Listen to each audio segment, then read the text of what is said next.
Yeah. or what?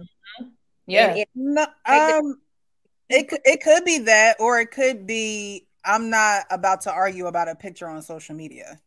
It's frivolous. Mm, but still, even though you don't want to argue, you still trying to protect her from her own insecurity. Exactly. So I think that when they say it's up to him to keep things in place, it sounds like she know her role. She recognized that she can't be the leader, and he has to be the leader. He has to keep things in place, because if it was up to her, that wouldn't get accomplished. But it sounds like it is up to her, because all she got to do is tap him in and say, do this and do that, and he just take it down without any kind of. So it's a perception of leadership, but in reality, she the one that's running it. Yeah, but if you don't check, like, see why she's saying to take it down, then it's like she has full control. But so do we know the frequency of this? Is she telling him to take down a picture every day? Or did she throw that in there to say that he respects me, and if I asked him to do it, then he, he'll do it? It doesn't sound like he's putting up pictures. She knows this is how he gets his money. That's why she threw in there she sleeps with men she used to sleep with men every 3 days, because they know they're around the opposite sex. So it's probably more than they're around each other. It's a tactic she using. It's a tick for tack. Oh, if you do this, it's up to you to keep it in place, because I got a whole bunch of sausage fest on it every third day. So it's up to you to keep it in place. In all honesty, this is just what I see, body language wise and just everything. And of course, this is not a whole podcast. This is just a clip. But certain things the man is supposed to say. So it's like, if that conversation comes up about me dealing with women, I'm going to be the one to say, well, this is how my boundaries are. I'm going to do this. I'm going to do that.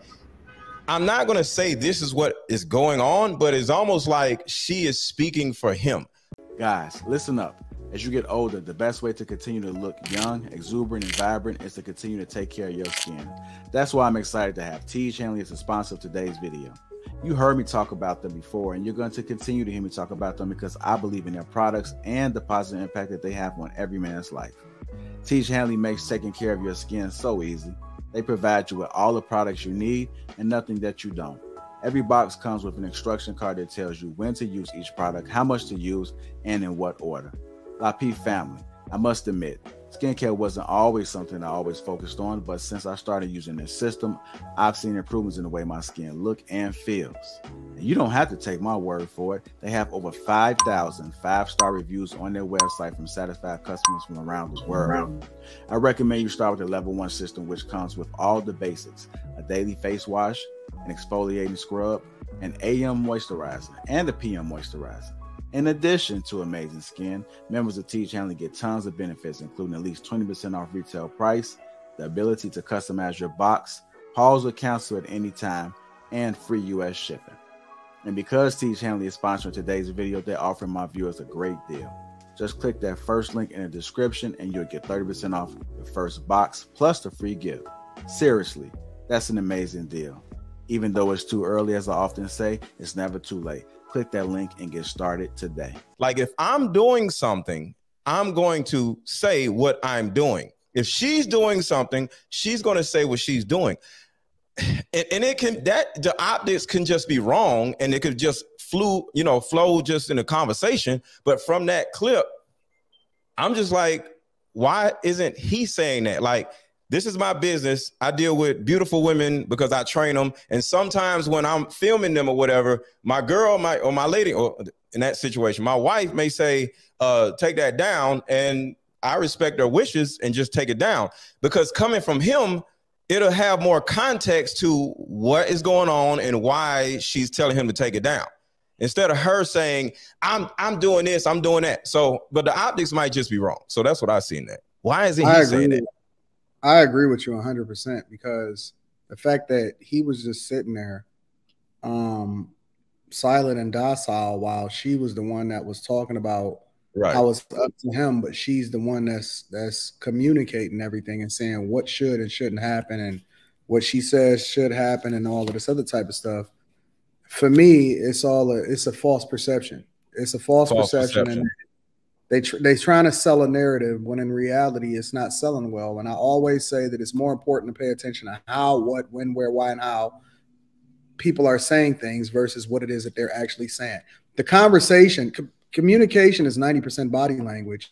And so it's all of the other intangibles that's actually telling you what's really going on. From my perspective and the optics in which I'm paying attention now, I know that we only got a clip and it's only, you know, we can't take the entire thing out of context, but based off of what I just seen, he protecting her against her own, or she's trying to protect herself against her own insecurities by controlling what happens and what he posts.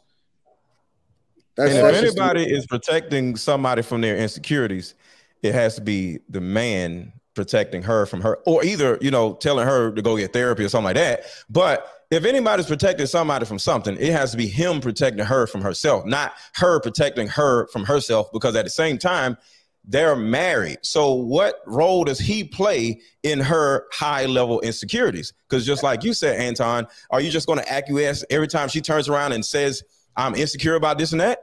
Or am I going to just like deal with this myself and just say, okay, I'm not going to do this because I know she's going to act up, or I'm going to send her ass to therapy. One of the two, but I'm not going to have my woman being insecure and her yelling at me, take that shit down.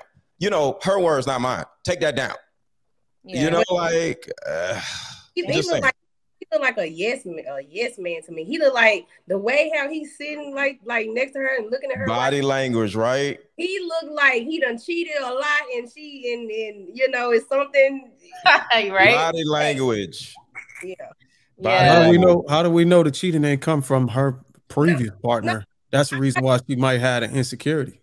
Well, if that came from her previous partner, like, even from a body language standpoint, like, you got to sit up because, you know, you already know you got an insecure woman. So sit up, bro. Like, and they're good people. So I'm not going to talk about them. But at the end of the day, you can't just show up like you are both insecure, because that's what I see. I see two people that are insecure and not just one. Yeah, hold on, y'all, because I seen Ali came up there. Go ahead, Ali.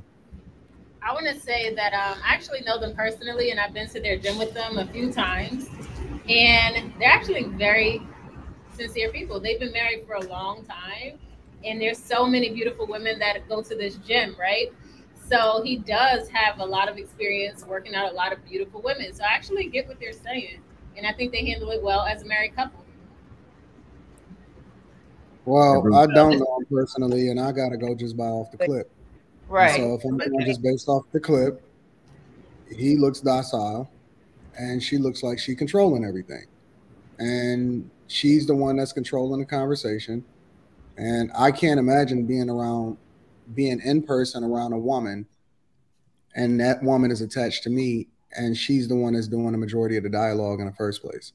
Like, just in general, women defer when they in a certain space. They defer over into the guy. So all I got to go by is a clip. If my lady, if me and my lady is on a podcast and a woman asks a question having to do with me, my business, or whatever I'm doing, she's going to look over at me and I'm going to say something. She ain't going to start talking. So yeah, that's the thing that kind of like has me like, what's going on? I don't know though. Their communication obviously is off, because just because he's taking something down does not mean it's fixing issues. It's just like, oh, let me avoid this conversation. I'm just going to put that shit down. We ain't going to speak about it. And then they're going to keep doing that, for a couple of years? It's going to cause mad issues. I think that she admitted what she said. She pretty much admitted that the image that he projects is more important, you know, than what she know his tendencies to be, you know, what she trusts him, you know, to do without her being around, or, you know what I'm saying, his integrity. The image he projects outweighs any of that. But if that's the case, why is she telling him to take stuff down then? If she trusts him? No, but that's my point. What I'm saying is she don't trust him.